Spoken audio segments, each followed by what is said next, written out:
For creating half torn off faces, you must know what's underneath. Quite snotty, it gives you that almost perfect blend. Good grief. What's this young lady done to her arm? This is Erin, and we've just gashed her nasty. We've also got Al having his face painted into some sort of skull ripped off face thing as well. And that was done by a very good friend of ours, Nicole. And she's going to show you how to do that first. And then we'll come back and show you how to make this monster. Hi, I'm Nicole, and I'm a bit mad about horror stuff.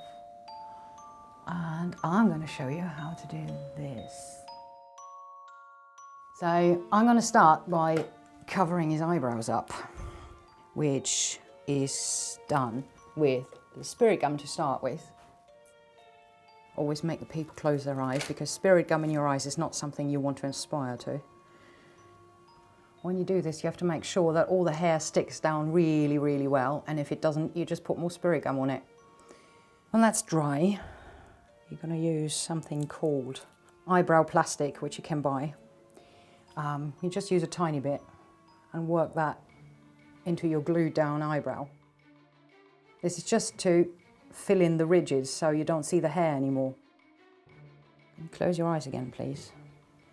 This is sealer, and you put that on top, makes it easier to put makeup on it. As we're going to do half a face, it is quite nice if you get the effect as if the skin peeled away. So I'm going to put a bit of wax on here to just give it the idea of a bit, you know, having a bit of a raised edge to work to. That's the same stuff I just put on the eyebrow to make it a bit easier to paint that in. Let's start with the paint. This is a very bright colour. Just think about where your bones are and what you want to bring out. So everything that's bright comes towards you, everything that's dark goes away.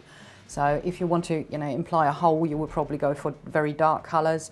If you want to bring it forwards and show the bone, this is what that's for. You make it in very bright colours. So I'm going to emphasise this bone here, the cheekbone, and maybe the jawbone there. I powder in between because I don't like, you know, mixing the colours too much. If I now start doing black on this, then I will end up with a grey mix on this. So that's not such a good idea. I like using black because you can hide all sorts of stuff with it. You know, as I said earlier, it goes away. You can make things look like they're massive holes in a face, or even though they're just painted black. Anatomy knowledge isn't the worst thing you can have for creating half torn off faces. You must know what's underneath.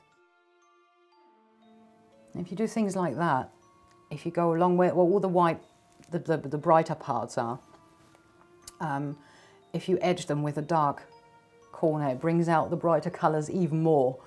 So you get a real depth to it just by, you know, shadowing stuff.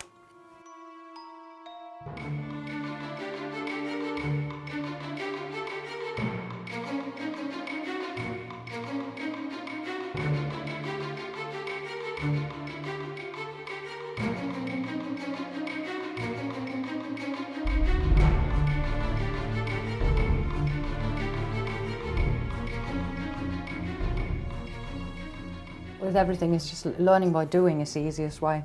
Just, you know, look at what other people do and look at the real thing. Look at what a skull looks like, in this case, for instance, where the bones are, where the muscles go, all that kind of stuff.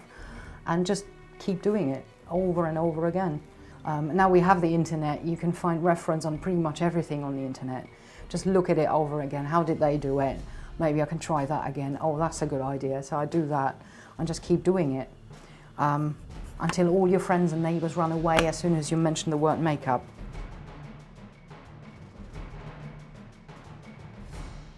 If you're after a Halloween makeup, and if it's supposed to be gory, there's no way around fake blood.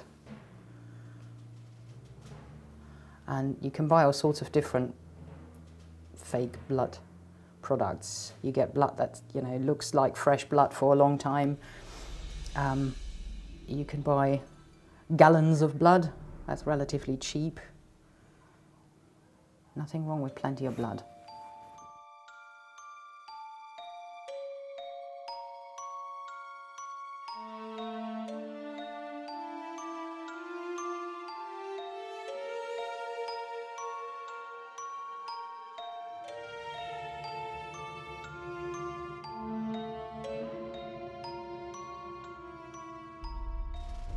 Well, there you go. Good grief.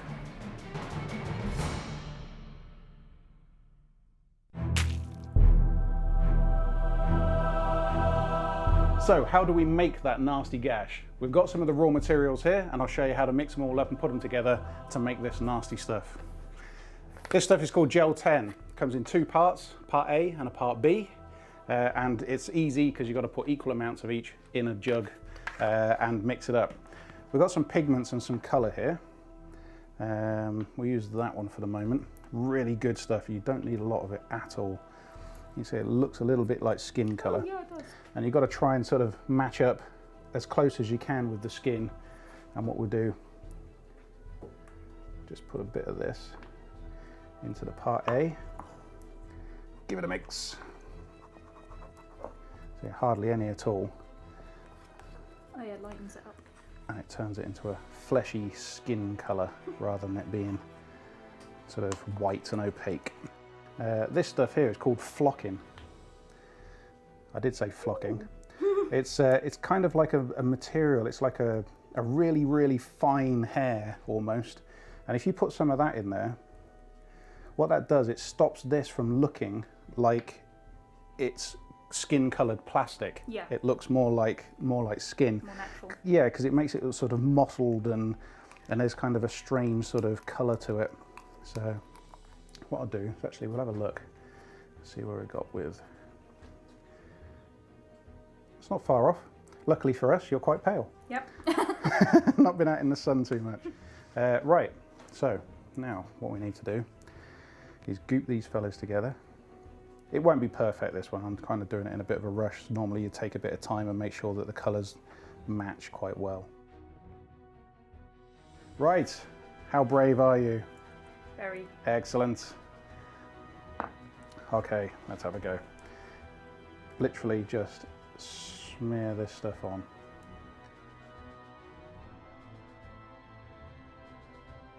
Okay. Now what I'm doing here is I'm trying to smear it softly on this side so you don't get too much of a build up this end, but I'm trying to leave quite a ridge on this side here to make it look like that's where the cut's going to be. And what I'll do is now smear that side down there.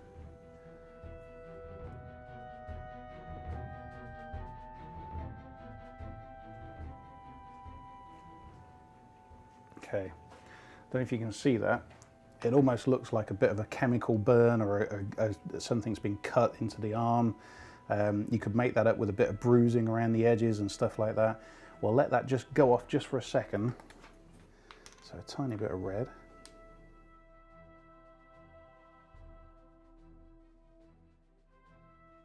Hog's blood, thick and scabby.